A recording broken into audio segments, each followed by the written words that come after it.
I don't understand why you don't want me to talk about my mommy issues on the show anymore, dude. Go for it. Oh, we're live. Oh. Well, here we are once again. Oh, You know what's really awesome is, like, you guys don't realize this, but before the show, Chris was showing us pictures of his mom. Such a MILF, dude. This happens every week, by the way. There's like a calendar we get. I only hear Bill in one ear. Really? Yeah. Talk, Bill. I only hear you in one ear. Talk, Bill. I am talking. Yeah, I hear him in both ears, dude. I think you're going deaf, bro. I think you have like the opposite of You COVID probably where are. you're losing hearing in one ear. Maybe one half of your brain is dying. Yes. What did you just do? I heard a sound change right now in my earphones. I laughed into the microphone. Oh. Maybe one half of your brain is dying too. Something happened. So what is up, everybody? Man, what's up? Is anybody watching? I still don't have the internet, if you couldn't tell. Can you freaking just do something? I think you should move. Sell that house and move to a town that actually has internet, please. Yeah, that's hilarious. I didn't even think about that as an option, but now that I've been here for like, I don't know, what's it been, like 2 months now? I've been in this house without internet. It's got to be awful. You can't watch TV or anything. You just got to sit there and look at your family in the eyes. Yeah, we got to have like actual conversations like we're Amish or something. Yeah, it's like Chris's house. But every night at like 7:30, we sit around by candlelight and we read Psalms out of the Bible and we eat homegrown milk and cheese. And they have like 4 DVDs on rotation that they keep putting through. You guys, I made the best charcuterie board last night or yesterday for dinner. Dude. What is a charcuterie board? Yeah, man. You don't know what a charcuterie board is, dude? It's when you have like the special board with the olives and the cheese and the nuts and the different chips and crackers. With nuts? It's a cheese board, bud. It's just a fancy way of saying cheese. All right, cheese does board. everyone like green olives or black olives? Well, black olives go on food. Yeah. Green olives you eat. Yeah. I like black olives. I like sucking a little orange thing out of it. I've heard. Pimento? Yeah, pimentos. Aren't they the same thing? Just one is like stoked longer or something. But dude, that was really vague. Black or green olive. There's so many different types of black. There's so many. All right, dude. This is the Italian. For us, there's 2 types of olives: there's black and green. Yeah, and they come in a can, and then you can open the can, and then you pour the juice out, and then you eat the olives. So we don't have like. And you save the olive juice, and you make martinis out of them. Really? I've never done that before, but I'm not a martini. I've never had a martini. Sound weird, dude. Gross. Why was Bill kicked off the show? Caden is asking. Bill was kicked off the show because what we did was we were scouring his social media history, and 15 years ago, we found out that he went into an adult bookstore and bought something. So that's true. Today's times, we decided that we have to scrub him from the show because, you know, that's how we do things today. Yeah, it's almost like cancel culture, but not all the way. Like 75% cancel culture. He's kind of kicked off the show, but what we did was just took away his screen time right now. Yes. Yeah. Yep. Now I just sit here in my office with no pants on and fiddle my dingle while you guys talk. You really want to know what happened, guys? Bill is going through hard times right now. He can't afford new sunglasses, and he broke his sunglasses. That's why he can't be on the show. That's the truth. So that's true.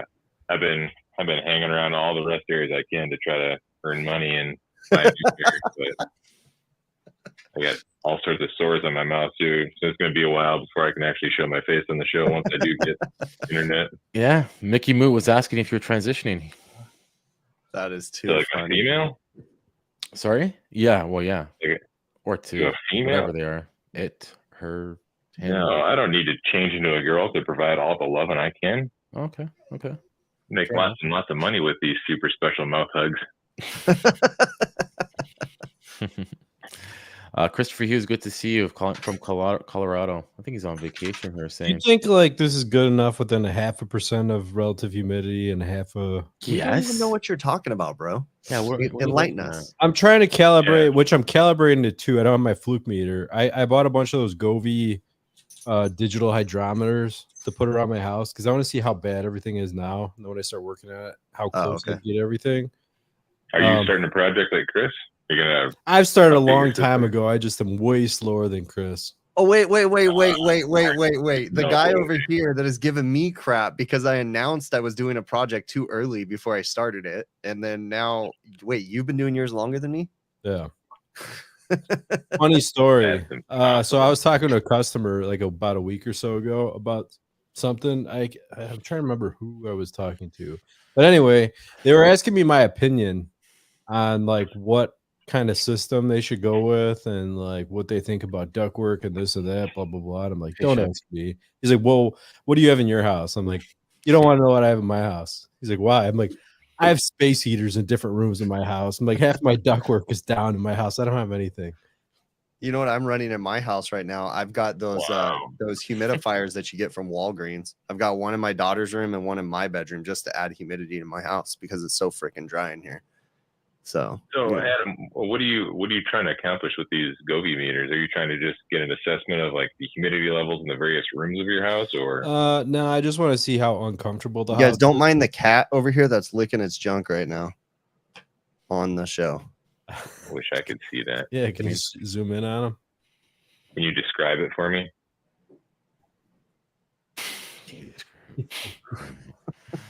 It is a cat that is currently confused because I moved its chair, but While he was looking at the junk. No, yeah, and the dog is right there too. Like, hey, can I help? Look at the dog. He's got his face all up in that. Like, hey. Does it sound like you're trying to blow bubbles in pudding? Oh gosh. So yeah. Back to your project, Adam. So have you done like all the things on your house, blower door testing and I have, anything?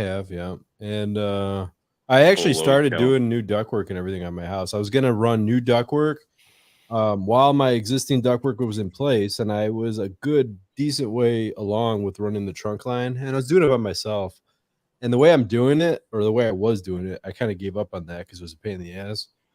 I was hanging it vertically along the outside wall. I put 2-inch foam, the RTAD foam, on the concrete wall in the basement. Mm-hmm. Then I was hanging rectangle duct vertically, and then using band iron and tap conning it to the wall, right? So I could save on ceiling height in the basement. Yeah. And I got pretty much both trunks almost done.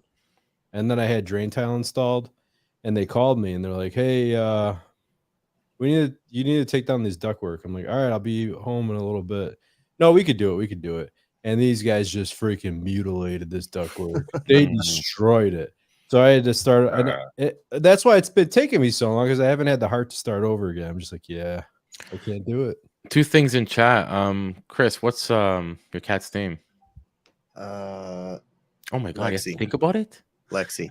Lexi. We have 2 cats. I had to think which one it was. And then the other thing in chat was saying the guy was asking, I have a very humid crawl space, which causes my house to be overly humid, 70% above relative humidity, I'm assuming. Water used to get into my crawl space due to poor yard drainage. Adding a vapor barrier, my crawl space has a dirt floor. I guess he's talking about vapor barrier on the floor. Yeah. Well, you got to figure out. Absolutely. You have to eliminate the water going in there, right? First. Well, yeah. Where's it coming from? Sometimes you can't prevent it. Like, I don't know. Well, no, didn't he say he had a leak in his yard? Oh, yeah, well, that for sure. Yeah, leaking in your yard. I mean, my yard leaks too. I think everyone does, right? Right, but he's right. If you can prevent it, it's amazing. Like if it's coming underneath the crawl space, but sometimes you just can't. There's always going to be moisture underneath the soil. So you gotta put a vapor barrier. We redid this house a couple years back, and the crawl space was nasty, and it was actually it had a concrete foundation, but it was a dirt crawl. Yeah, and like it was mud down there. Like it was pretty bad. So like I waited till it was dry period, and then hired someone to do drain tile around the exterior, and then do a sump pump in that. Nice. Vapor barrier up the walls, and then spray foam all the way down to where the soil met the foundation. Yep. Yeah, if you could seal everything and it was barrier or anything, that fixed it. Problem solved. You didn't even add a dehumidifier, did you? No. So wow. You had to dig all the way down around your entire house, right, for that process. Yep. See, I had a similar issue with my house where my drain tiles had failed, but they did a similar thing, but they did it on an inside where we dug down in the footer from inside the basement. Agree, Mike. And then we just put new drain tile in the next to the footer, and then ran that into a new sump pit. Yeah. So Chris Hughes says, speaking of dry, it sounds like maybe he's on vacation or somewhere for the holidays. He says he has 2 humidifiers kicking nonstop over at the rental in Colorado. And then he's saying he doesn't know how people deal with no humidity. Everybody in the family has nosebleeds. So currently at my house right now, the guys have all been amazed when I tell them my numbers. So what did I say? I got the humidity up to 32% in my house by running the humidifiers, but it's 11% outside right now. So, and it's just killing me. I had you guys burst into flames all the time. Yeah, it's so dry right now. And this is where I was kind of picking the guy's brains going back and forth. And I'm really trying to figure out, like, because I need to add fresh air to my house. So Adam said, you know, you're saying that you don't think it's worth the money to install an ERV. And I was questioning whether or not I was thinking like Hausch, Christopher Hughes, all these guys, they should comment on this. He wants to do an ERV, right? And I was going to say, my point is, he was talking about, well, it kind of conditions the air, this and that, you know, keep the humidity in the house. My thing is, they're expensive. Yeah. The return on investment is not going to be there. That's right? true. And you have to maintain them. I can't tell you how many ERVs I walked up to that with the filters completely plugged. They're not doing anything at that point. Yeah. Well, and that I'd understand. But my thing is, obviously, I don't want to waste money on something that's not going to give me some sort of value. Your house, you're air sealing your house. Add a humidifier. That's it. But we're still going to have to add fresh air, right? Yeah, so how are we going to temper that fresh air when it's 115 outside? That's what I'm curious about. Well, I mean, we've measured for that in the load calc. Okay, that's true. That's true. Mm-hmm. Yeah, but you can use this. Like I still say, I would still get a standalone dehumidifier. Not dehumidifier. Humidifier, you mean? Oh, I thought you were talking about high humidity, relative humidity in the summer as well. 110. No. We have low humidity when it's in the summer. Gotcha. So we stay low. Like it'll stay in the. So weird to me. Yeah, it'll be like 20% through the summer, and then it drops to like 11% here in the winter, fall. Chris is going to have to run a humidifier during AC. Isn't that weird? Man, you must be itchy all the time. Yeah, dude. No wonder your nose is so itchy. That explains it right there. Your Coke nose. Well, yeah, that's part of it. Yeah, for sure. Yeah, that would be But that's the thing. I'm trying to I don't want to waste money, but I also want to make it easier. And I get that, you know, I'm gonna have to clean a filter on the ERV if I was to go that route, but I haven't even really priced them. I've just been kind of doing research and trying to figure out the best way to do this. Like, because my thought was probably with you're easy with ductwork in that, you're probably easy $2,000, you know, with penetrations and everything, easy $2,000 on an ERV. That's kind of what I was spot thinking. For it. Like, where you're going to go out, climb up in the attic, or you're going to mount in your garage and then duct it up? You know, he has an attic and he has access attic. Why not put an ERV up there and bring it right to the bathrooms, right to the areas, kitchens, and then pump in the fresh air as well? That might be a good idea. If you want to go big, why don't you go with one of those Serve 2s? No, is that one? What's the one that Matt Rissinger did on his, where he has like 52 tubes going to every room? Well, the Serve 2, that's what Bill Spone has in his house. That's where you get like the app where you can control the air and you hook it up to your bathrooms and all kinds. That's pretty nice.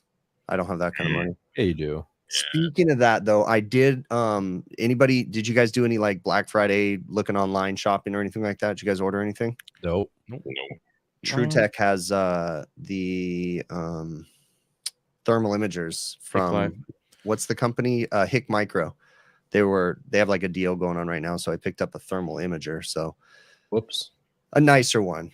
So because I have, I'm reading what someone's writing in the chat right now. Oh, okay. Yeah. So I have the FLIR 1 Pro, but I wanted to try something a little bit nicer, so I ordered one of those bigger HIC Micro ones. So we'll see when that comes. Jason John saying renew air. Sorry, go ahead. You gonna do a comparison video of the two, Chris? Like this one's better than that one, or are you gonna do any sort of review on it? I don't know. You know, I go back and forth on whether or not I want to start doing that or not. I have all kinds of ideas and different stuff that I want to do with my channel. I just physically don't have any more time, so I got to figure this out. But I'm totally getting burnt out. Channel.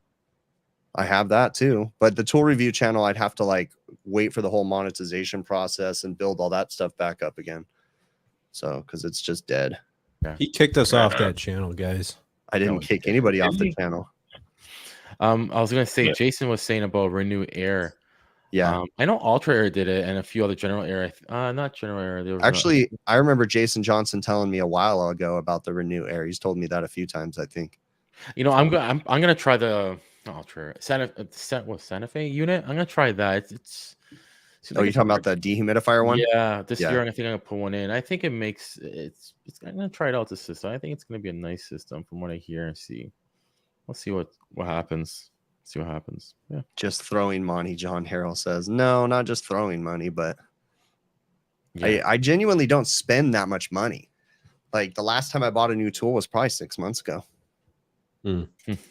I think Captain Money Pants up there, Adam. That's gotta be BS. I feel like you just bought a tool like last week or something ridiculous. Nope.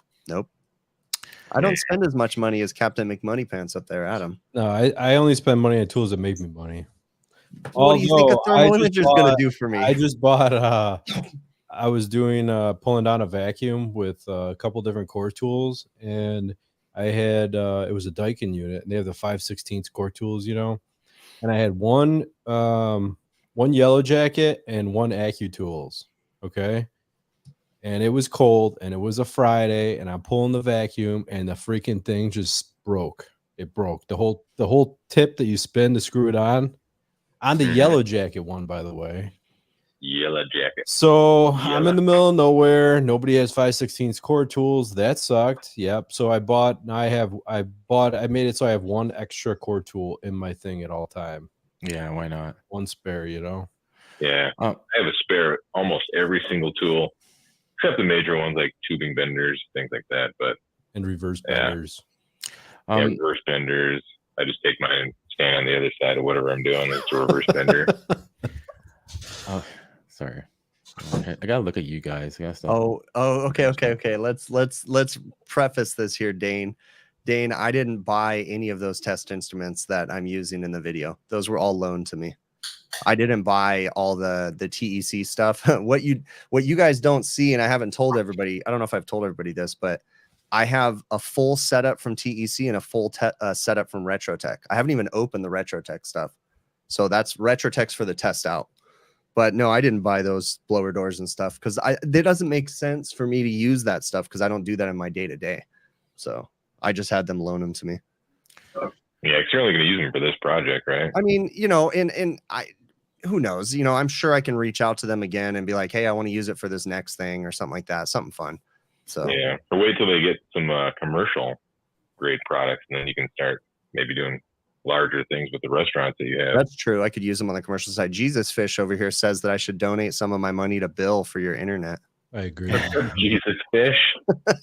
Man, you know what's really weird about being on the show in this manner is I don't get to see the chat.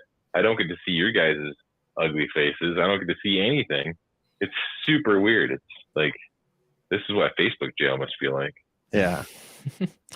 Somebody was saying, what do you say? Because I said I was going to get the dehumidifier. He's saying that pretty much with a proper size system, you shouldn't need a dehumidifier. And I'm going to say that's false. That's my opinion. And I'll tell you why, in my opinion. I'm pretty sure these guys probably agree. What happens when, I don't know, maybe Adam could step in too because he's doing this a lot now. If it's, let's say it's 70 outside on a rainy day.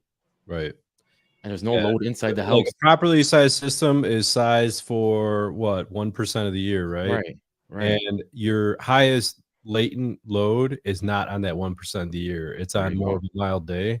And that's when you don't have run times. Right. So I said, yeah, go ahead. Oh, your run times are null. They're basically not there. So you're not removing humidity. Yeah, there's no sensible load. Like 70 degrees, your thermostat's not calling. It's 90% relative humidity outside. Well, what's going to get rid of that load? Those BTUs. Well, that's when the humidifier comes in handy. So there's your question. That's why. I think it'll just be more comfortable and just for my own curiosity, in that same situation where it's a rainy day out, high humidity, you want to reduce the humidity, couldn't you have like a heat reclaim, something to put a load on the system? Sure. To keep it running? Would that be, I don't know how effective or that's what that would be in a residential. That's kind of what happened with my brother. My brother lives in just outside of New Orleans. He actually lives right by Chris Hughes. And Ding. he had a Nest thermostat, of course, that went bad because they always go bad, right? They're junk. Yeah. Nobody likes a Nest. And I mean, if they sponsor us, I do. Just saying. true, Nest. If you want to, we'll promote the hell out of you. Just pay the bills for us, right? Anyway, my brother wanted help putting on, installing a new thermostat. He has resistance heat. He has a 2-stage heat pump, or I don't know all the crap he had, but it could be intimidating. Because when he did HVAC 10 plus years ago, he was working with 4 wires. That's it, basic stuff, right? So Chris went over there. He installed an Ecobee, and my brother called me like a day or 2 days later. He's like, "Something's wrong with this thermostat." I'm like, "Why?" He's like, "Because it keeps sending me warnings that I have high humidity in my house." I'm like, "What's the humidity?" He's like, "It's over 60% in my house." I'm like, "Oh wow." Yeah. What's the temperature outside? He's like, 70, 72. Okay. What's the temperature inside your house? 70. Okay. What's the humidity outside? 80 some percent or whatever. He's like, "What can I do?" I'm like, "Bake some cookies, baby." That's all you got to create some way to increase your runtime. Turn on the heat. That's why Nate Adams always talks about reheat dehumidification. That's cool if you could do that, right? Of course. Mm-hmm. Jason's saying on your thermostat, right. Or just don't put it as cold in your AC at certain times, depending on the issue. But Johnson's saying, what did he say? Oh, dew point. What did he say?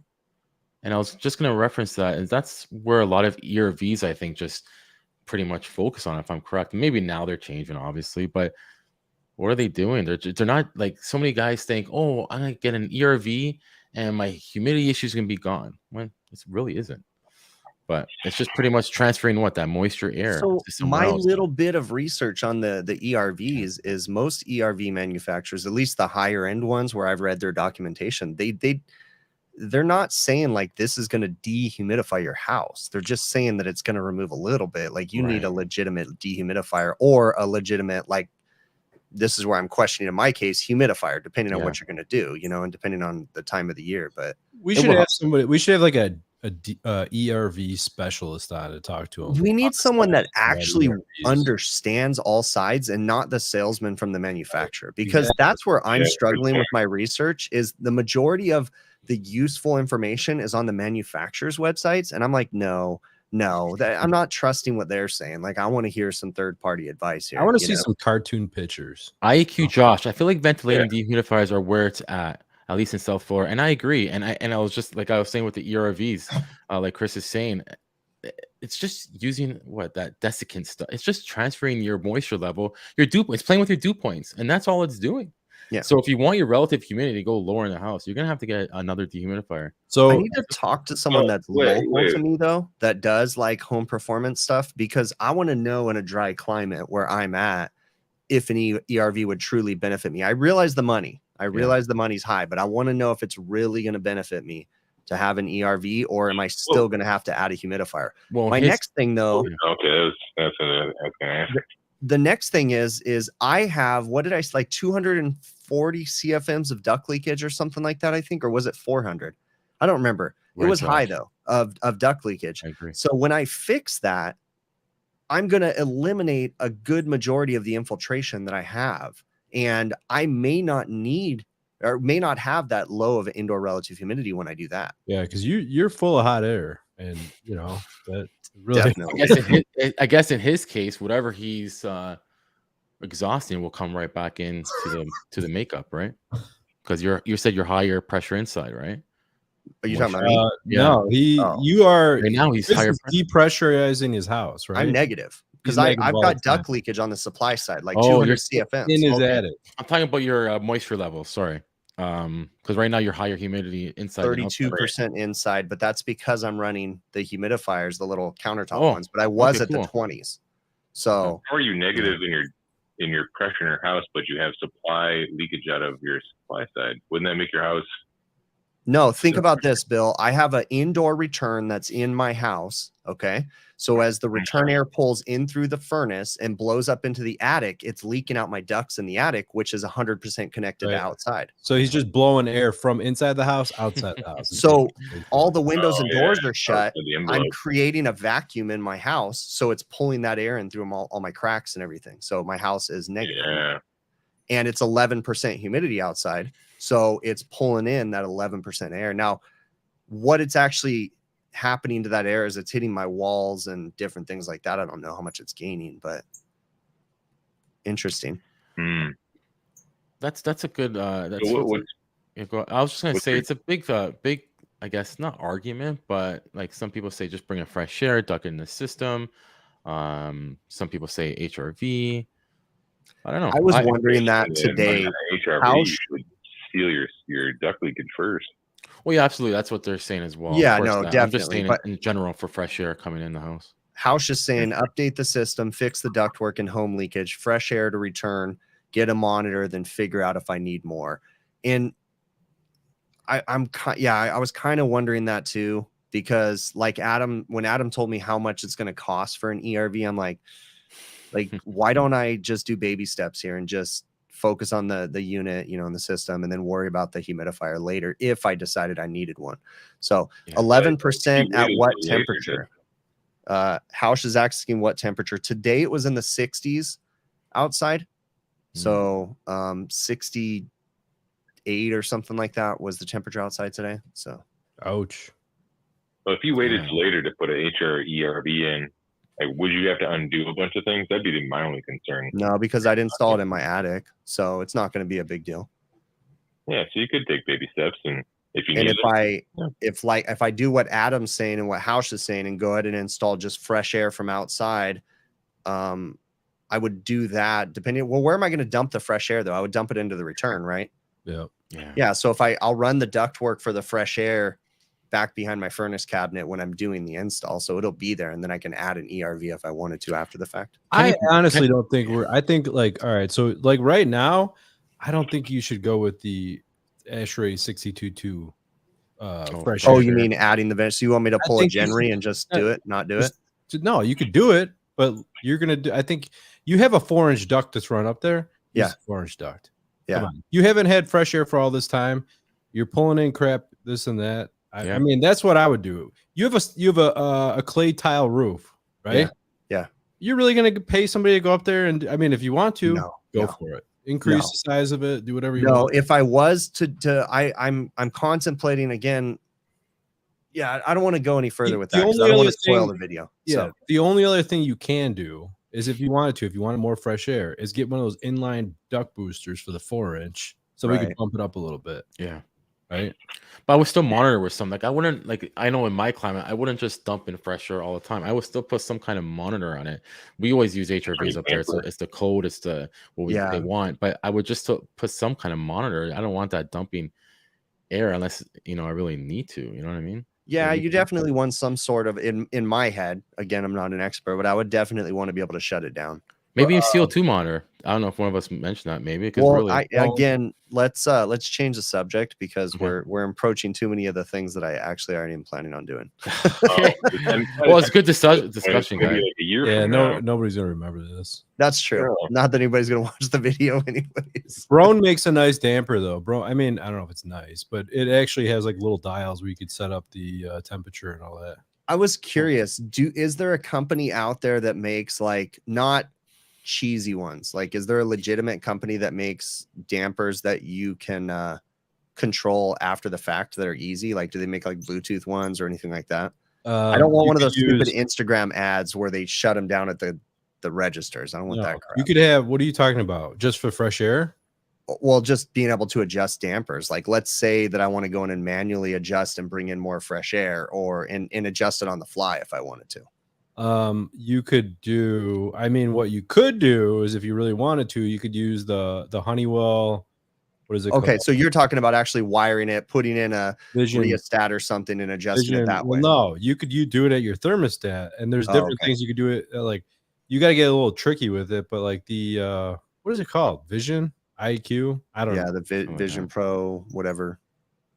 I know what you're talking about. It's So the that- Honeywell. Yeah, you could like set up different parameters in the ventilation and that.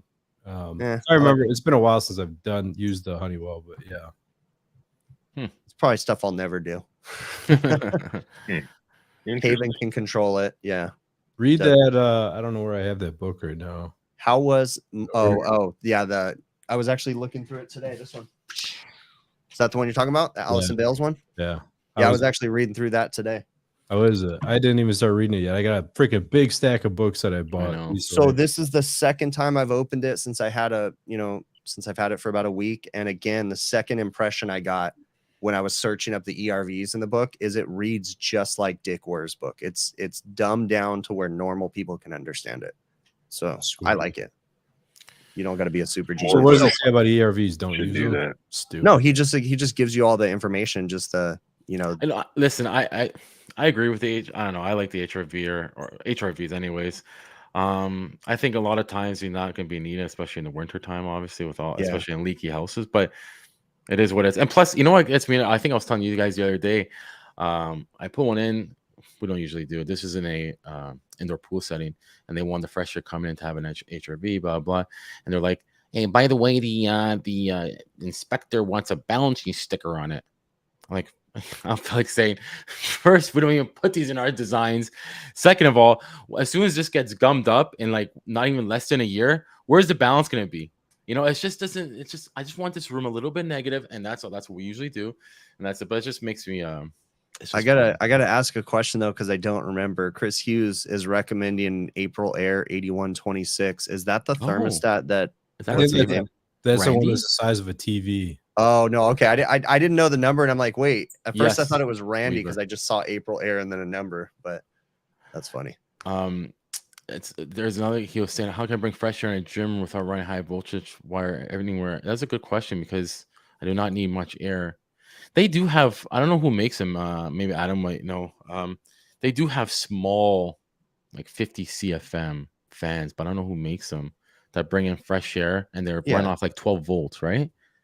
You might see them too, Chris. Actually, I've seen stuff like that. Yeah. And then, guys, everybody in, like I see people in here and I appreciate all the help. People are saying Belimo has multiple actuators. You can get one with a 4 to 20 amp milliamp signal. Yeah, I realize I can do that.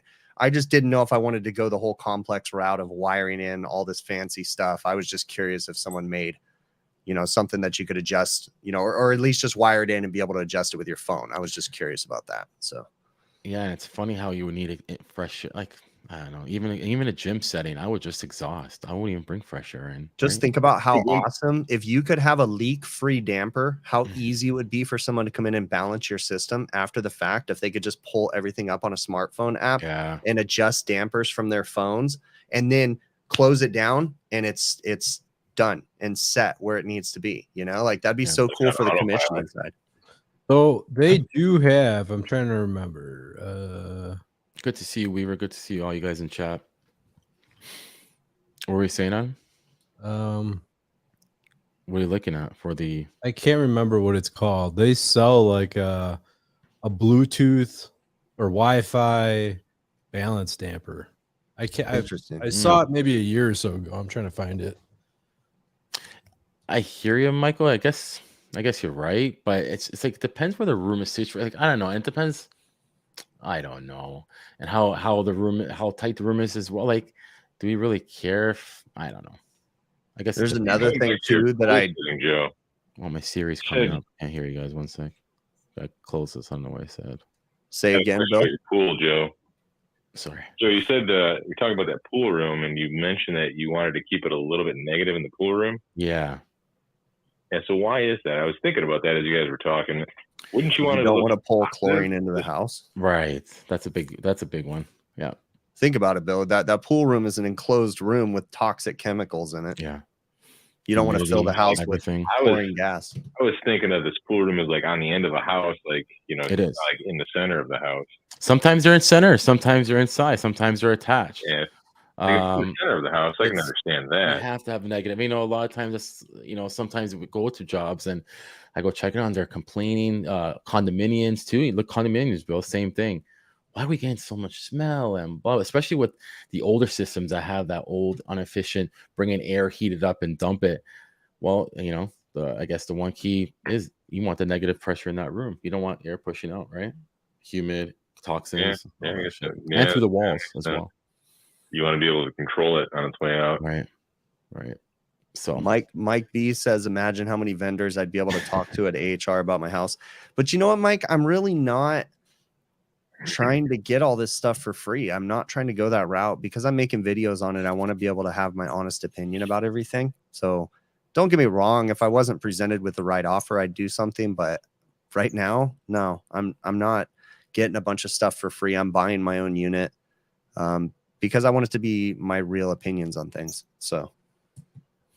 good question, Chris. Sorry. How are you gonna feel if you put a unit in there, Chris, and like you just hate it? Like, well, then it'll make rip it amazing video content to be able to say, I really don't like this, and replace it with something different. If anyone wants to send me free equipment, I will definitely give a fake opinion. Blue on. You need somebody else to talk about your stuff? Let us know. I broke the ice. So, by Jonathan Hughes, good question. It's supposed to be by code. You're not supposed to have them in that room, mechanical room, but everybody does it. So, well, even that, it doesn't matter by code. You've still got a pool that has a massive amount of chlorine in it that's still in that enclosed room. Sure. So, I mean, these new systems, I gotta admit, they do control it. But yes, I agree. But Chris, no matter what, you still want to have a little bit. And Christopher Hughes was saying, is the whole house positive? Well, not sure, but when you make our room negative, that's all that matters. I don't know how much CFM. Let's say even 100 CFM, whatever it is. Just that's my go-to so far. Not the 100 CFM, but depending what I need to size it for. But that sounds like a cool conversation for maybe our next little get together with Steve Rogers and Christopher Hughes. Cool. Yeah, absolutely. I'd like to hear more about these indoor pools and how to control the humidity in the air and everything. And yeah, it's everything HVAC. Good to see you. Yeah, I know they are. You gotta love them. You're right. Gotta love them. And they're about a year wait to get one now. They're like, it's so crazy. It's 8-month wait time. It's just what are you talking about? Any dehumidification unit, from Desert Air to Pool Pack to Dextron. It's all 8-month, 9-month wait. Are they doing like stainless steel coils or anything on those units? Yeah, they use microchannel with epoxy coating, I guess.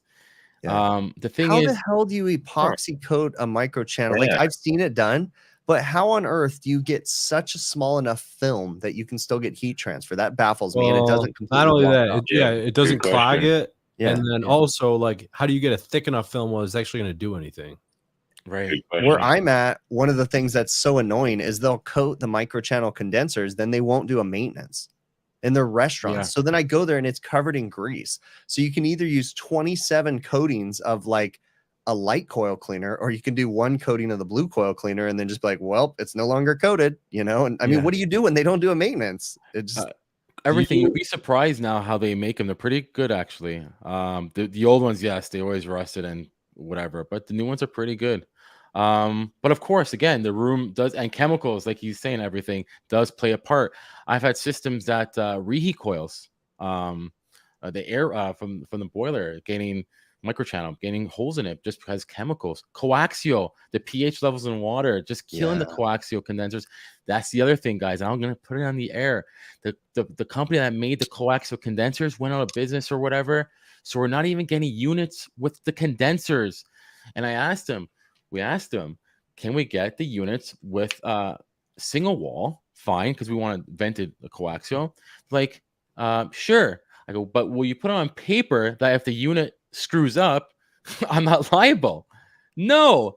So guess what? It's not going to go in or we have to go to let's say a titanium, which is still not vented, but at least it's a little better than a non-vented coaxial. But it's just been a crazy shit house right now with these units, and why is there's like a shortage on them, or what's going on? It's just Yeah, I guess. Yeah, they just. I don't know what it is, dude. You tell me. How I can like, answer that. What it is, you know. here's something again, going all conspiracy theorist, like whatever. Here I go with my theories about this. But what is it with the shortages? Because I'm seeing some companies that have no problem getting equipment right now, and they're authorized dealers, is what they are.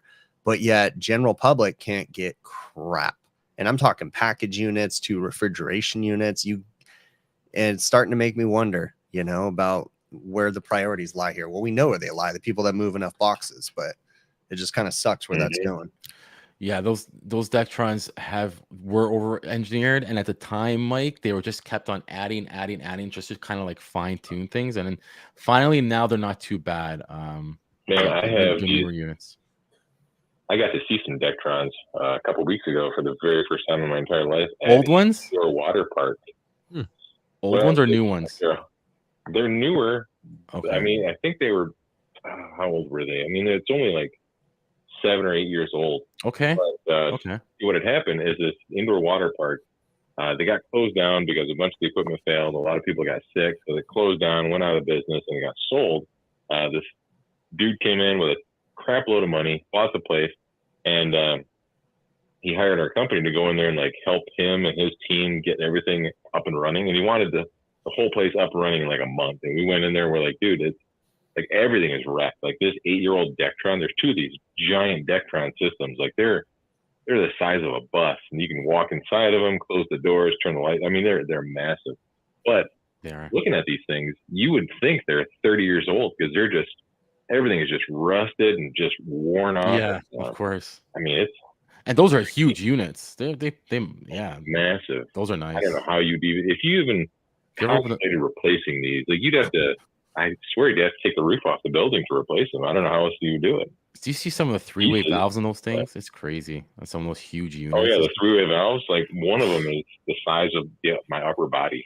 Yeah, they're huge, and when you're replacing them, and it's just huge, and it could be intimidating sometimes for sure. But yeah, they're cool. I don't know, they're cool systems, and you're right with like Jason saying in the chat. If you don't watch the pH levels, you tell the customer all the time, "I'm sorry, but it's just going to deteriorate for sure."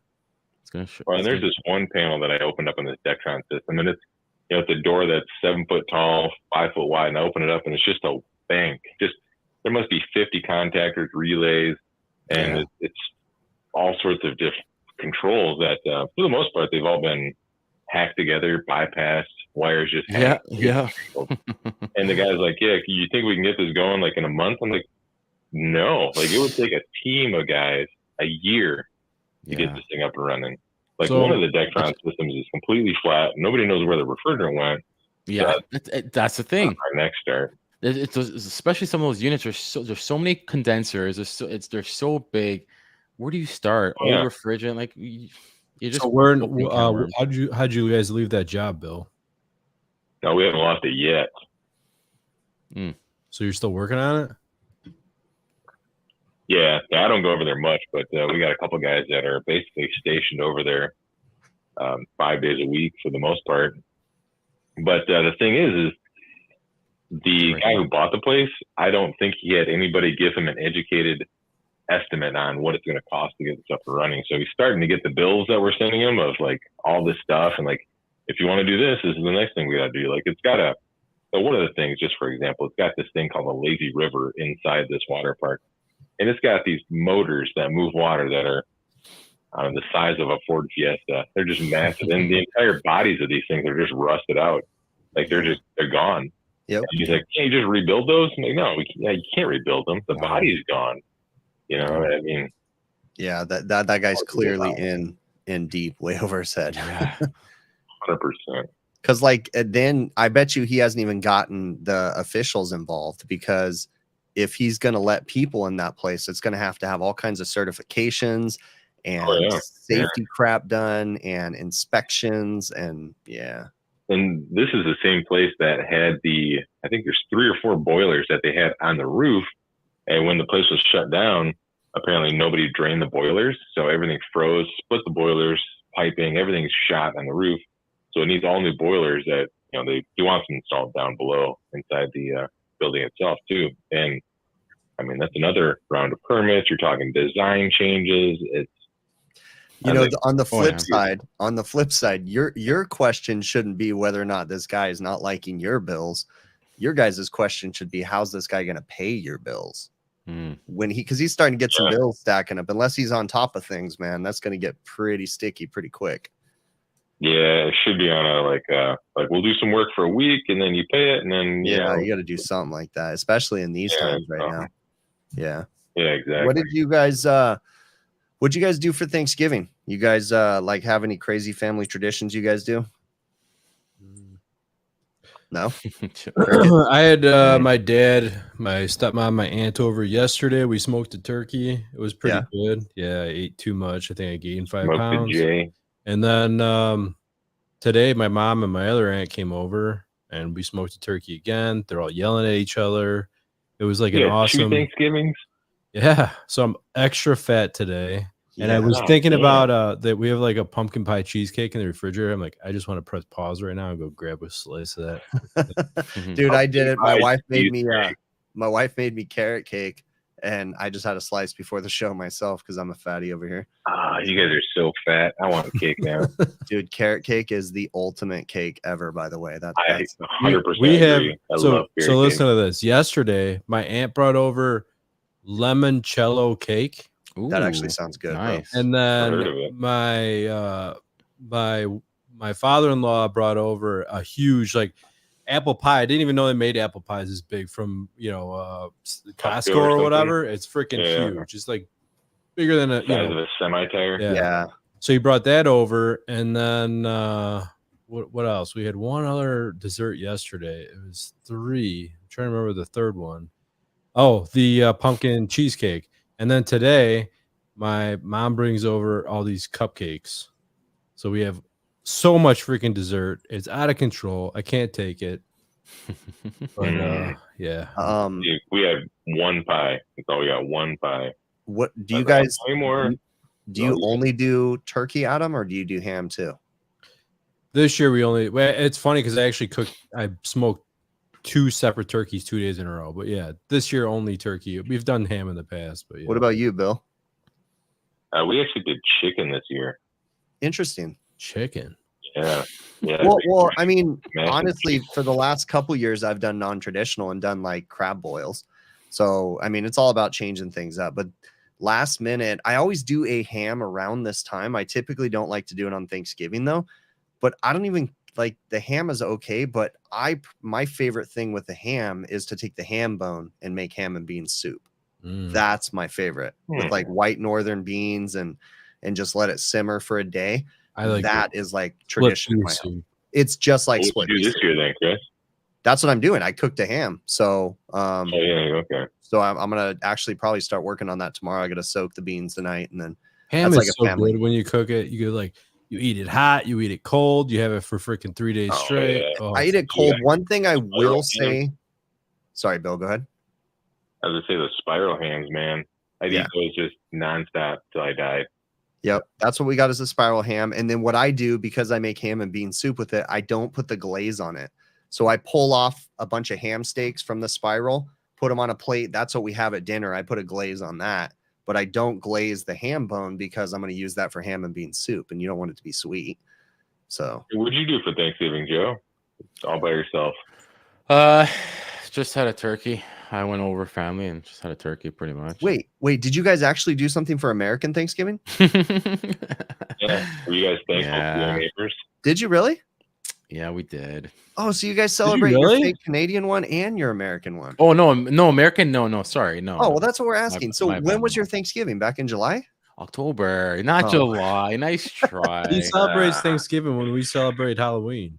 What is it that you guys celebrate Thanksgiving when we celebrate Christmas almost? Why do you guys celebrate Thanksgiving? Like, are you celebrating the day that we slaughtered the Indians? Like, what is going on here?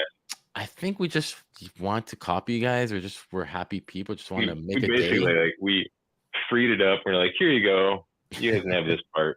See, but I think you guys would like kind of cancel Thanksgiving if you knew, the history behind it. That's true. You guys are much more sensitive to things than we are. So yeah, we embrace the fact that we slaughtered a whole people. Group of people. We celebrate a day that we sat down and broke bread with the Indians, and then we slaughtered them. Oh my god. You're not supposed to call them Indians either, Chris. Oh, Yeah, I'm it's not sorry. politically Natives. correct anymore. Natives. Yeah, you're thinking of the 7-Eleven people. Ding. You can't do that. This is why we had to kick Bill off. Bill, this is your second warning, bro. You're gonna get your audio picked off too. Hold on, let me write Everything's this laughing. down. One more thing to add to the list I'm not supposed to say. Some of these wait, guys pick up Wait, on that. wait. No. Do you have one of those lists like that dude in like what was it? Billy Madison? You know the dude when Billy Madison goes and was it Billy Madison when he apologized to him and then he freaking takes his name off the kill list? Yeah. And then puts the lipstick on and then sits back. Steve Buscemi. That dude is the ugliest guy who's ever lived. But he is one of the most recognizable guys, and he can play Adam Sandler movies, but then he could do a serious role and you could believe him. Like he kicks ass. And then kind of like if a possum became a human but didn't change all their features. Yeah. That's funny. And you know who his counterpart is, in my opinion, for the ugliest woman who's ever lived? Joan Cusack. Oh yeah, I can see that. She literally looks like a brother. Together like the continents. Thank you, Herman Lloyd.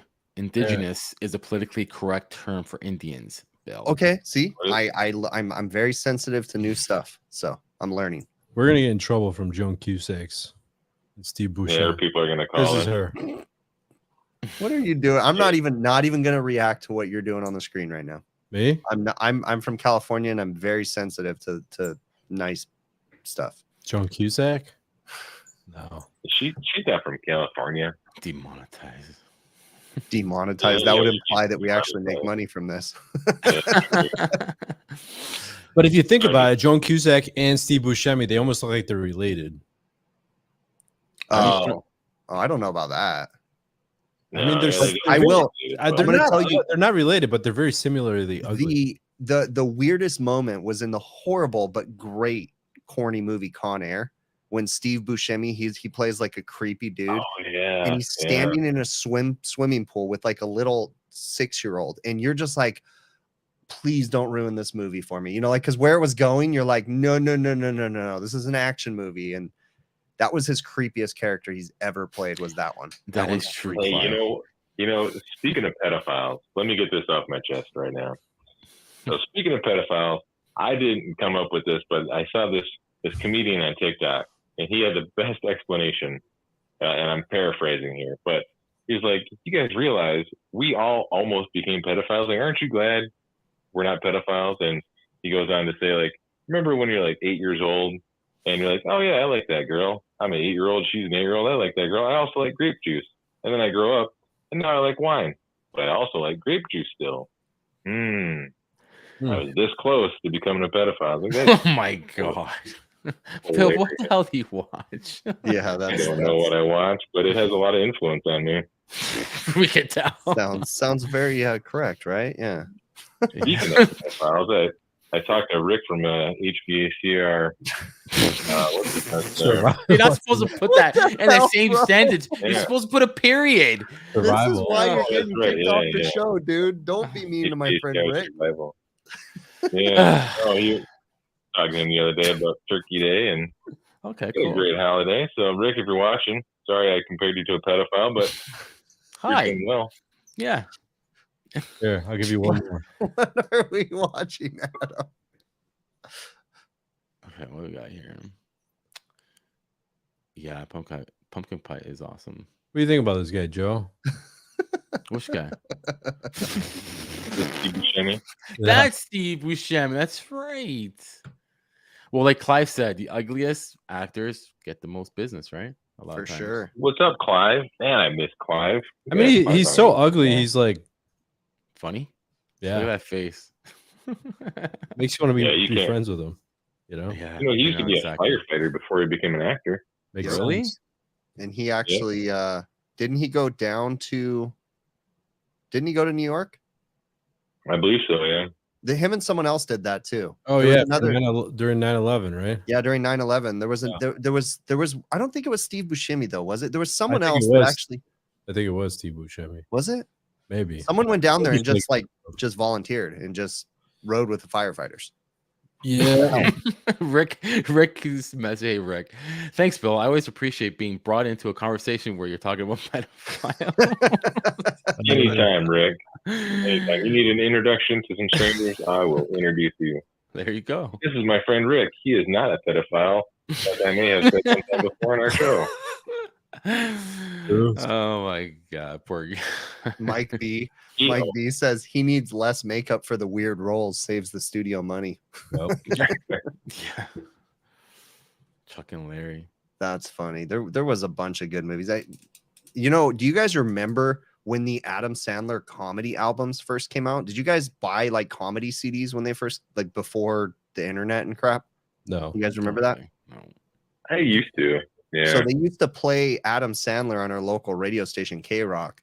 And then my stepdad brought home an Adam Sandler comedy CD, and then I'd listen to that. And then I would go and buy all of his CDs or his albums or whatever, at the time.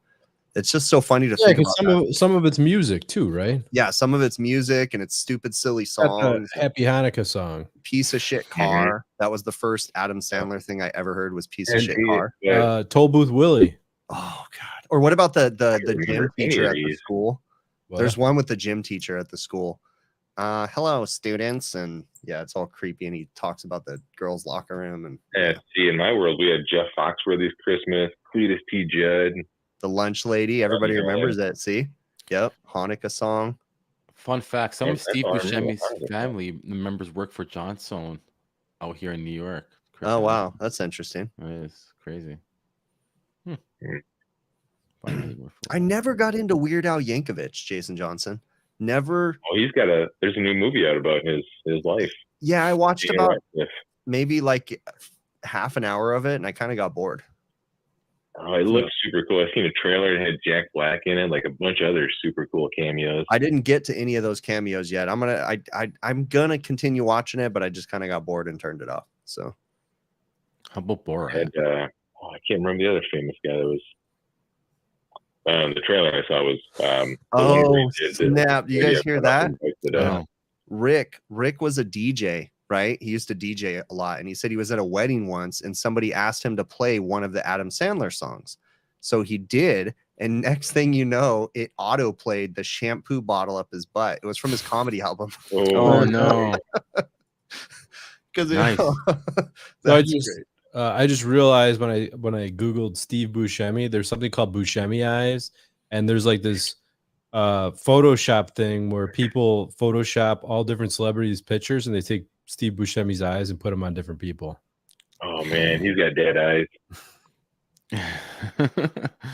Girls, guys, 100%. you name it. Can you imagine picking up this hot chick, like this dime piece, and she's wearing glasses when you pick her up, and she takes her glasses off. She's got Steve Buscemi eyes. They have Snow White with Steve Buscemi eyes. That is hilarious. All right, I'm gonna change topic real quick, and this is just a random thing, totally off topic. But I was watching a podcast, and another YouTuber was talking about how they thought his kid was choking, and they turned blue, and they had to do CPR. But the kid was fine. Ended up being watching okay, or listening. It was a video podcast, so I was watching it. But anyways, it got me and my wife talking last night, and this is something that is really interesting because the person that I was listening to on the podcast was telling the story about how his kid all of a sudden went blue and stopped breathing and all this different stuff. And when he's telling his story, he's like, when he went to the hospital, the doctors, the ambulance didn't even want to take his kid because his kid came to and everything was fine. And they were saying it was perfectly normal in kids this age. So then that got me and my wife kind of looking at each other, and we're like, oh my gosh, like this thing used to happen to both of our kids that we totally forgot about, where when they would get fevers, they would get like delirious. They would start being in la la land. They couldn't see us. They would just like talk and like be almost sleepwalking. And anyways, the whole point of what they were talking about kind of made me think about this. You guys ever had that happen like with your young kids? Nope. No? Oh, that's so crazy. It is. Seal poisoning? No, it's not. It wasn't. In our case, it was overheating. It was the kids' bodies shutting down because they were overheating. Wow. And like my daughter right now, how high a fever? 104. Oh, When you hit like 104, 105, they'll start to get delirious. And my kids will wrap themselves, when they were little, they would wrap themselves up in a blanket when we didn't know. And we'd go into their room and they'd be sick already, wrapped up in a blanket. And then you go in and you're like, oh my gosh, put them in the bathtub. It was just a thing, but their bodies would shut down. Well, my wife was always worried about like going to the beach and going swimming in that. And then when they take like a mouthful of water in, they're coughing in that. Oh yeah, I never worried about it. It's just a kid, oh yeah, just swim it off, whatever. But there's like supposedly this thing called dry drowning. When you breathe some water in, you can continue to breathe, and then like an hour or 2 hours later, you just die. Oh, yeah. Great. That's great to know. That already makes me nervous, and now knowing that makes me even better at them. Great. Do you know how to swim?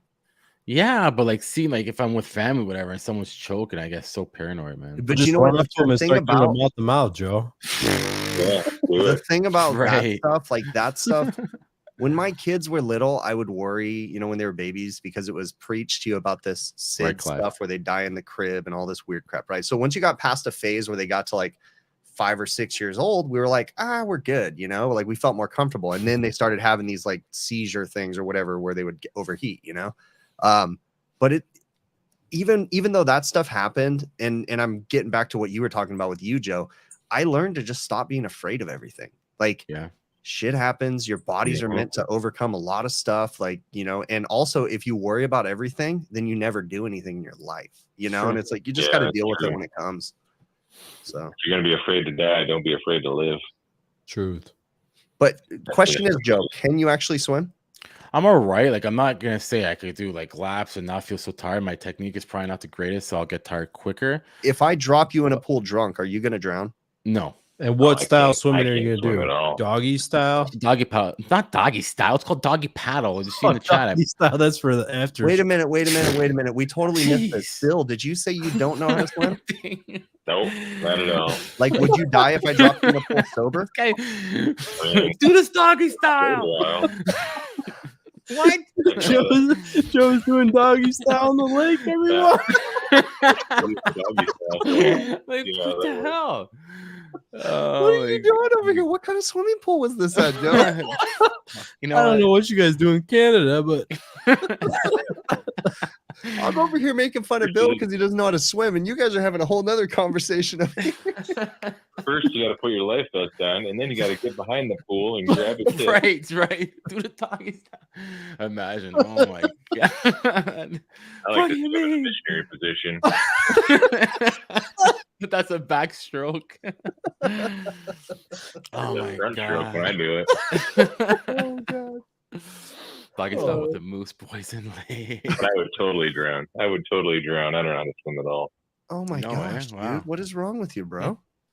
Nobody ever taught me. I don't really like water, so I just never got around to learning. When I was about, 17, 18, we go to Wisconsin and we go to this lake called Green Lake, and it's 7 miles by 2 miles. And it's like a serious lake. The waves are pretty big in that. Me and my brother swam across the lake 2 miles across. Wow. It was terrifying. I thought I was going to drown like 100 times. Oh my god. Probably about 8 years ago, we went up to a local mountain lake, and we took a bunch of friends and we set up canopies and all this crap with all the friends on the beach, and we're hanging out and it was a 4th of July. So we were hanging out, having a good old time. And I was like, you know what? I'm going to go rent a kayak. So I drove around the lake, across the lake, and I was like, yeah, I want to rent a kayak. And they're like, where are you guys at? And I'm like, on the other side of the lake. And it was like a huge lake. He's like, you can't take the kayak through the main channel. You have to go around the perimeter. And I'm like, yeah, that's like 5 miles. That's not happening. So I went to another one that was probably only 1.5 miles away from our camp on the right side of the lake. And I rented a kayak, and then I had someone drop me off, and I paddled back to our camp, and I thought I was going to die. Like, I was so exhausted as I was paddling, and then there was, wakes and all this stuff. I could only imagine if I'd have fallen in at that moment, I probably would have felt like someone that didn't know how to swim, because it was just that panicky feeling. Like, you're like, I'm so exhausted. I know if I fall in, I'm not going to be able to keep myself up. You know what? A couple of years ago, we were in Wisconsin, and it's kind of been like a tradition: go out in the boat and then like in the middle of the lake, and then just dive into the lake and swim, because you could swim pretty far down, as far as your lungs will hold out. Yeah, you know what I mean, And like my kids have always done it. I've done it as a kid and everything else, but my kids all had life jackets on, and then I did not have a life jacket on, and it was windy as hell. And this is a few years ago. I was a little fatter at the time, and I started panicking a little bit because the boat was like drifting away with the wind. You know, my one kid's hanging on me. I'm like, I'm gonna die. I can't do this. I swam across the lake. I'm not gonna swim 20 feet right now. Yeah, crazy. Eh? Oh man. You're doing a kayak if it flips over, Chris. If you're exhausted, kayak flips over. Kayaks float. Yeah, but I just remember thinking if I fell in, I mean, I would have been fine, but I just know like that. I've never been in a situation where I felt like I was drowning because I've always known how to swim. So I was trying to relate myself to someone drowning, like being exhausted, trying to keep themselves above water. That's what I was thinking. The ones that can flip over and then you got to like upright it or whatever. Well, there's different types of kayaks. Those are the ones that I don't have those kind of kayaks, or I haven't rented those. That's the ones where you're literally like in a dry suit on the inside of the kayak. And when you flip over, you can't just easily swim out of it. You know, the ones that I've rented are just ones you sit on top. So when it flips, you go. So you're not stuck in it or anything. But that's nuts. You guys ever watch the videos of like the extreme athletes that do the kayak stuff where they go whitewater rafting and they like flip over and they have to right themselves? And Dude, that cool. takes serious muscle, man. Seems cool. Can swim 8 feet. If you can swim 8 feet in water, you can swim in 1,000 feet of water. Yeah. Yeah. True. Pressures. It's kind of like the same thing, like where they're, you know, if you're afraid of heights. Yeah. And I'm 5 stories up, I'm afraid of heights or whatever. If you're more than like 15 feet up or 20 feet up, you're probably going to die if you fall anyway, right? Yeah. You could, You know, there's a new movie called Fall or The Fall or whatever it is. And you guys should watch it. It's not too crazy, but it's a little bit of height fear inducing. I watched it last week, and it's about these 2 chicks, you know, for whatever reason, they want to conquer this one of the giant TV towers, like 2,000 feet tall. So they climb all the way to the top, right? All the way tippy top. And then it's real stupid. It's like Final Destination stuff, but they get all the way to the top. And of course, the ladder that they climbed all the way to the top with, the whole thing breaks off, falls down, they're stuck, right? So they got to find a way to get down. And it's just all these just fear-inducing moments. And oh man, I was puckered the whole time, bro. There's someone in the HVAC space. Who is it? It's someone who's been on multiple podcasts, and he used to be one of the people that climbed the towers and changed light bulbs. Oh, really? Oh, it's what's his name? 2 people. Eric Kaiser. Oh, Eric Kaiser. That's what I'm thinking of. Yeah. And Kaiser used to do that? Yep. Wow. And the other one was what's that dude that kills people and puts his bodies in his basement? John Nowaski? No. He used to do like live streams every week. Oh, Powell. Oh, wait, Powless. Yeah, Powless. Yeah. You're funny. Who puts people in his basement? You got to admit, there's some. That was good, yeah, Chris. let's not go. He answered him too. Your guys are hilarious. Yeah, he bought those jogging pants from the gift shop outside of a Golden Corral. But yeah, that's Eric Kaiser. That I knew there was someone that I knew. I know Eric Kaiser, but I didn't associate it with him. But yeah, I did hear him tell that story I think a few times on Brian's podcast. Can you imagine doing that though? Climbing all the way to the top and change the light bulb? That doesn't bother me at all, dude. Like that. Oh man, no way. Even if I'm on a ladder with a harness, nope. I couldn't do it. It'll be hard, but I think I should be able to do it. Just think about it this way, dude. If you fall from that height, you're not even gonna feel it. What does it even bother you? But imagine on the way down. I wonder how many seconds. You fall from a 10-foot ladder, you're gonna feel it because you're gonna break your damn leg. You're gonna be in pain for a week. But you fall from that high, it's cool, bro. Just embrace it. That's not reassuring. That's not reassuring at all, Chris. What does it make a difference to you when you're not here? How powerful are those things, Clive? Yeah, that's true. Clive was saying the worrying thing about the tower climbers is that when they are messing around with the electrical stuff in the beacons, and there's nobody to help them. How much power is in those beacons? Oh, it's got to be high voltage for sure. I guess so. I didn't even think about that. I kind of just thought it'd be like, you're 120 volts. Because that's what I would think. No, I think that it would have a hard time with the lower voltage pushing that high. That's why they run higher voltages on the transmission line. So pushing that high with 120 volts, Clive can maybe answer, but I don't think it would be 120 volts by the time it got to the top. So in this movie, then they got a little bit of a, I don't know, 277. mistake, whatever you want to call it, because they do climb up to the very, very top where this light bulb is, because they have a drone up there that they were using to film themselves climbing. And when they get stuck, they're like, let's just fly the drone and get help. But then the drone battery dies. So they charge it by removing the light bulb at the top, and they put the charger and like they twist the charger around, they do all this shit, and they basically just jam it in the light socket and they charge it up. But obviously, if it's not 120 volts or whatever, it would just blow it up. It was high voltage, you know. Dude, used to be a window cleaner, a caulker hanging off a rope is nothing. Mike B said that dude, those guys are nuts. Those guys should be in the X Games. Like being like one of those guys who hanging from a rope down a building. Not just a rope. Do you see them on their little wooden board? Yeah. And they're still like running along the side of the building and everything. Oh, dude, that's nuts. That's like nightmares, man. No. How much you think that is? I don't know. I don't know if they get danger pay, if it's worth it. I don't know. Why wouldn't they? Yeah, I guess. You guys see the guys that one of the highest paid electrical linemen is the guy. Were you just talking? This one, what you're talking about, it's the guys that come in on the helicopters. Oh, okay.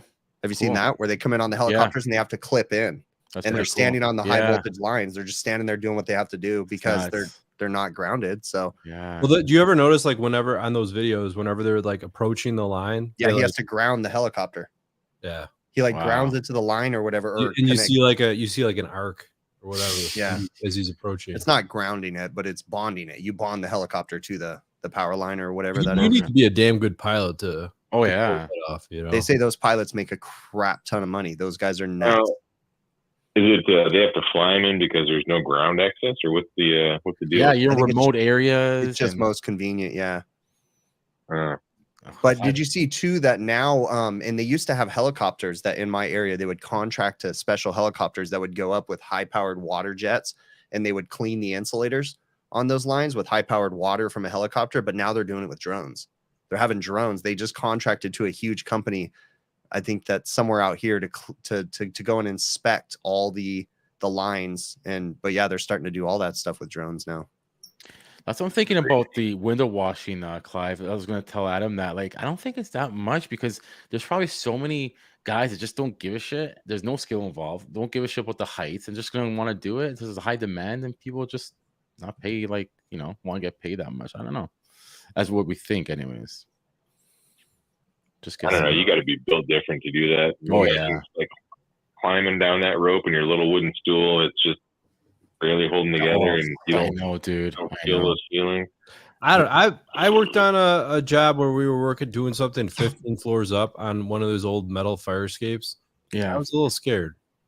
Yeah, this kind of makes sense why you were freaking out when I sent a video clip of me walking on the roof edge, Bill, and you were like, "Bro, I didn't realize you were like afraid of heights like that." Oh, dude, like I can do. Yeah, that's true, Michael. Michael, now nowhere. Finish, Bill. Sorry. Yeah. I remember one time we had a building that didn't have roof access through the hatch for whatever reason, so we had to rent a 32-foot ladder and climb up, and then climb over probably a 3-foot parapet wall. And I mean, I had that 32-foot ladder extended all the way. And when I was probably 75% of the way up, 3/4 of the way up, and it was just flimsy and flopping around, and the wind was blowing, and I'm like, shit, and I still got to get to the top and then climb the parapet wall. And I was thinking, once I get to the top, I ain't climbing back down. I got to send the fire department out because I ain't doing this again. Yeah. I did one, and I'll never do it again. And I wasn't told to do this, but it was early in my career. I just was too stupid to ask for a better way, where I put my extension ladder, which was a 24-foot, and it was probably 1.5 feet, maybe 2 feet shy of the roof. So I just leaned it up against the side of the building. Maybe, no, it's a little bit more. I think it might've been 3 or 4 feet. Cause I remember thinking, because it doesn't go high enough, so it's like, okay, you got to just stand up and grab the top and then pull yourself up and over. And it's like, why would I do something like that? That's stupid. I did that once on a Buju bridle or whatever the hell they're called. And my ladder was always stood up to the very top, and it wasn't that far down, but it was like not reaching the top. And I got all the way up to the top, and I had the big ass Vito Pro Pack at the top. Yeah. Oh, God. And it had like a 4 or 5 foot parapet wall. And I stood up on it and I jumped off. I'm like, I have no fucking clue how I'm gonna get off this roof. Yeah. It was not fun at all. Like it was There terrible. was one, there was a job. I don't know if I've ever told this before, but there was a job where it was on a shopping mall and we couldn't use a crane. We had to use my mechanical lift that goes up 26 feet. So we were lifting a makeup air up on top of a shopping mall, and we're doing this, and we never measured anything. So we did it, and I kid you not, we were 6 foot shy of the roof, 26 foot extended all the way to the top, and we had about a 150, 200-pound makeup air unit that was huge. It was probably 4 foot by 5 foot. It was giant. So it was 6 foot shy of the roof, and me and another guy. This is so stupid. Don't ever do this. We tied ropes around our waists and tied off the gas lines and then leaned over the edge and pulled the thing up and over. That was one of the dumbest things I've ever done in my career. And I remember after that, because both of us, once we leaned over and grabbed it, we realized it was too heavy for us. And so we had the jelly arms. We were in it. We're like, we can't let it go, dude. We got to just go. And we were just like, just last chance. We were either going to drop it, and we lifted it up and over, and we both sat and looked at each other and said, why would we do something that stupid? Sometimes you just, I don't know why. In hindsight, that was the dumbest thing I've ever. The older you get, the more you realize things are ridiculous, and you slow down, you stop, you think about it, and you're like, yeah. No. I fell off a roof, I don't know, 8 years ago, and I landed. They had a caged in cage over the back dock, and I landed on the cage kind of like in a hammock in the chain link, like just whoosh. And I just remember laying there. And as I was going down, I remember thinking the two things that went through my mind was, because I was carrying my torches, my oxyacetylene torches in one hand, and I was one-handing the ladder. And I got up to the top and I missed the rung. And I just fell back with my torches. And I remember thinking, I don't have enough money saved for this as I was going down. No. And then I landed on the chain link, and I was like, holy crap. Wow. Like that was before the big lucky. YouTube money days, right? Yeah. Well, Then you landed, you're like, oh, you know what? I got to buy some stuff on Amazon. that one was another one. That was a life-changing thing for me. I remember thinking, now you're filming yourself walking around on edges and stuff like that. edge is nothing, bro. The edge of the styrofoam thing. And if you ever see the construction of those roof things too, they have a parapet wall that usually extends out, and they usually have like it looks like crown molding around the shape of the building, but it's actually just styrofoam is all that they do. But so as you're walking on that roof edge, you realize that it's just like a 2x6 extending out, and the only thing supporting it is what's bolting that 2x6 to what's over here, and then it's all styrofoam underneath. So you're just walking on that edge. Oh gosh. Nope, not 100 years. Anyways, well, yeah, but I think it's time we get ready to wrap this up. Gotta work tomorrow, boys. We got to do a Cooler Heads podcast in the morning. Yeah. Are you showing up? No, Chris is not. It's earlier. I'll be there. Working. You guys have fun. Yeah, I am going to be hoping that I'm not going to get sick. So we got stuff going through our house right now, and I just am starting to feel like it might be just hitting me. So, oh man, good timing. So I'm gonna go visit my folks tomorrow, and we're gonna be staying at a hotel with a pool. So I might work on my doggy style swimming tomorrow if I can. Oh man, we got that's a shirt idea or something. Like, yeah. Oh man, that's what time is where are we? To be honest with you, I'm not really sure. Are we doing it live, or are we recording it and then doing it an hour late? Actually, is Brett in here? Good question. Yeah, we'll leave that to our producer, Brett Pretzel. Yeah, we're doing it an hour early. Chris, come on, bro. You can't come up with another invention idea. Yeah, you've seen that, eh? He's already stolen my ideas. Yeah, he already stole my ideas too. I like that sex toy that he invented. That was pretty cool looking. Sex toy? I'm trying to get him in trouble. Joe, you would know what it was if you showed up at some of these. Yeah, I saw it. Yeah, that's true, Joe. Oh, you know the very, very amazingly awesome extra special meetings that we get to have with Chris Hughes and Steve Rogers, that they take their hard-working time and they say, you know what, we're going to spend a couple hours just talking to these dummies. We're really too smart. We're going to try to dumb ourselves down. How many of those meetings have we done now, Adam? Probably like 3 or 4, right? Yeah. How many yeah, have you been to, Joe? I'm gonna be going to. I think I just missed my first one the last week. I missed it. I've missed a couple, but legitimately, the only times I've missed it is because I've been when I'm working. Yeah, Yeah. absolutely. I would love to. I'm going to. Okay. Oh, Let's there do are- more We're G's. going to hold you to that. Now that we Great put you night. in the public spotlight, we're going to hold you to it. You watch, guys. Why is this YouTube always blocking these messages? Like, don't they know it's overtime? Like, who Yeah, I cares? It's know, just huh? doggy style. Like, with the Mhm. cat in the Yeah. pool, Doggy Bill. style. It's doggy style. Yeah. I see you hit it, Adam. I know. What's he waiting for? Like, I don't know. He's just waiting for us Did to it, do Reed? something Did it. awkward or be Yeah. awkward. Or awkward. This whole Oh, show's you been guys awkward. Joe. that hasn't been awkward for me. Leave us to Joe. Well, at the end, it was talking about pool and saving and swimming and trying to save people. You know, ain't no Think about Baywatch. the night that Joe lost his virginity, how awkward that was. Definitely. What do you wasn't think his good. name was? Oh my